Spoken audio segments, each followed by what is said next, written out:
ഇത് വേറെ ഒന്നുമില്ല കേട്ടോ, നമ്മുടെ പ്രാലിന് തൊലി പൊളിക്കുന്നതാണ്. അതിന് പ്രത്യേകം ഞാനൊരു ഉപകരണമൊക്കെ ഉപയോഗിച്ചിട്ടുണ്ട്. അപ്പോൾ വീഡിയോ കണ്ടിട്ട് നമുക്ക് തിരിച്ചു വരാം. Hello guys, welcome back to my YouTube channel. ഇന്നത്തെ നമ്മുടെ സ്പെഷ്യൽ വീഡിയോ എന്ന് പറയുന്നത് പ്രാലാണ്. നമ്മൾ കൈ പിടിക്കുമ്പോഴത്തേക്കും പെടഞ്ഞു പോകുന്ന പ്രാല്. നിങ്ങൾ പ്രാലിനെ പോലെ ആവരുതെന്ന് കേട്ടില്ലേ? എന്തൊരു പടച്ചില്ലെന്നറിയോ. ഇവനാണെങ്കിൽ ഏകദേശം ഒരു 2 ഇയേഴ്സൊക്കെ വരുന്നതാണ് പറഞ്ഞത്. കാരണം ഈ ചിറയെന്നൊക്കെ കിട്ടിയതാണേ. അപ്പോൾ അതുകൊണ്ട് 2 ഇയേഴ്സ് ആയിട്ടുള്ളൊരു പ്രാലായിരുന്നു. അതുകൊണ്ട് തന്നെ നല്ല ശക്തി ഉണ്ടായിരുന്നു. വാല് വെച്ചൊക്കെ ഭയങ്കര അടിയായിരുന്നേ. ഇതിനെ കൊന്നു കഴിഞ്ഞിട്ട് നമുക്കതിനെ തൊലി പൊളിക്കണം. അതൊരു ടാസ്ക് കേട്ടോ. അതിന് വേണ്ടിയിട്ട് ഞാൻ എടുത്തിരിക്കുന്ന ആയുധങ്ങളുണ്ട്, ഞങ്ങൾ ഞെട്ടൂട്ടാ. കത്തിയും കൊടിലും ഒക്കെ കണ്ടിട്ടുണ്ട്. അങ്ങനെയൊക്കെ വെച്ചിട്ട് ചെയ്യുന്നത്. ആദ്യം നമ്മൾ കത്തി വെച്ചിട്ട് 2 സൈഡും കട്ട് ചെയ്യണം. പിന്നെ അതിന് ചിറകിൻ്റെ ഭാഗം കൂടെ കട്ട് ചെയ്യാൻ മറക്കണ്ട കേട്ടോ. അതുപോലെ കട്ട് ചെയ്യുമ്പോൾ നമ്മളൊരു തുണി എന്തെങ്കിലും വെച്ചിട്ട് ഇതിനെ പിടിക്കുവാണെങ്കിൽ നല്ലതായിരിക്കും. അല്ലെങ്കിൽ ചാരോ മണ്ണൊക്കെ വെച്ചിട്ട് നമ്മൾ പിടിക്കണം. ഒരു നല്ലൊരു തുണി ഉണ്ടെങ്കിൽ നമുക്ക് തുണി വെച്ചിട്ട് പിടിച്ചാൽ മതി. അപ്പോൾ നമ്മുടെ മീനിൻ്റെ മണം കേട്ടി കഴിഞ്ഞ് കഴിഞ്ഞാൽ അയൽവക്കത്തോളം പൂച്ച വരെ എത്തും.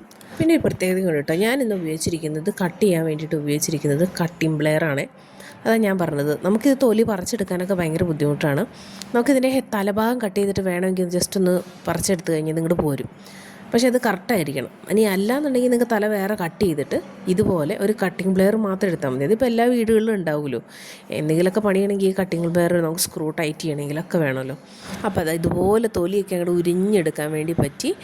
പിന്നെ നമ്മുടെ വാല് കട്ട് ചെയ്യുക, അതുപോലെ തന്നെ നന്നായിട്ട് വാഷ് ചെയ്യുക. ഇത്രയും കഴിഞ്ഞ് കഴിഞ്ഞാൽ നമ്മുടെ പ്രാലിനെ നന്നാക്കുന്നൊരു പരിപാടി കഴിഞ്ഞു അല്ലേ. ഇത് വലിയൊരു ടാസ്ക്കാണ്. ആദ്യമൊക്കെ എനിക്ക് ഭയങ്കര ബുദ്ധിമുട്ടായിരുന്നു കേട്ടോ. പക്ഷേ പിന്നെ ഇതൊക്കെ ഈസി ആയിട്ട് വന്നു. പിന്നെ ഇത് വളരെ നൈസായ കഷ്ണങ്ങളാക്കണം. അതിനുശേഷം ഉപ്പൊക്കെ ഇട്ടിട്ടൊന്ന് കഴുകിയെടുക്കണം. അപ്പോൾ ഇതുപോലെ ചെറിയ കഷ്ണങ്ങളൊക്കെ അരിഞ്ഞ് കഴുകി എടുത്ത് വെച്ചിട്ടുണ്ട്. ഇനി നമുക്കിതിനകത്തേക്ക് നമ്മുടെ സ്പെഷ്യൽ മസാലക്കൂട്ടാണ് ചേർത്ത് കൊടുക്കുന്നത്. ഇത് ചേറിലും പുഴയിലൊക്കെ വളരുന്നതുകൊണ്ട് തന്നെ ഇതിനൊരു മണം ഉണ്ടാവും അല്ലേ, ചെളിയുടെയൊക്കെ ഒരു മണം ഉണ്ടാവും. പക്ഷേ ഞങ്ങളുടെ ഈ മസാലക്കൂട്ട് അങ്ങോട്ട് തേക്കുമ്പോൾ ഒരു മണം ഉണ്ടാവില്ല. അപ്പോൾ അമ്മയുടെ സ്പെഷ്യൽ മസാലക്കൂട്ടാണിത്. അതൊരു പ്രത്യേക ടേസ്റ്റും കൂടെ കേട്ടോ. കറിവേപ്പില ഇടും, വെളുത്തുള്ളി, ഇഞ്ചി, അതുപോലെ തന്നെ നമ്മുടെ വിനാഗിരി, പിന്നെ ഗരം മസാല, മുളക്, മല്ലി, അങ്ങനെ എല്ലാം കൂടെ ചേർത്തൊരു സ്പെഷ്യൽ മസാലയാണ്. അതൊക്കെ അങ്ങോട്ട് കുഴച്ചങ്ങോട്ട് വെച്ച് കഴിഞ്ഞാൽ നമുക്കിത് കറി വയ്ക്കാനും എടുക്കാം, അതുപോലെ തന്നെ വറുത്ത് തിന്നുകയും ചെയ്യും. അപ്പോൾ നിങ്ങൾക്ക് വീഡിയോ ഇഷ്ടമായെങ്കിൽ എന്നെ സപ്പോർട്ട് ചെയ്യാൻ വേണ്ടിയിട്ട് എൻ്റെ സബ്സ്ക്രൈബ് ബട്ടൺ ഒന്ന് അമർത്തുക.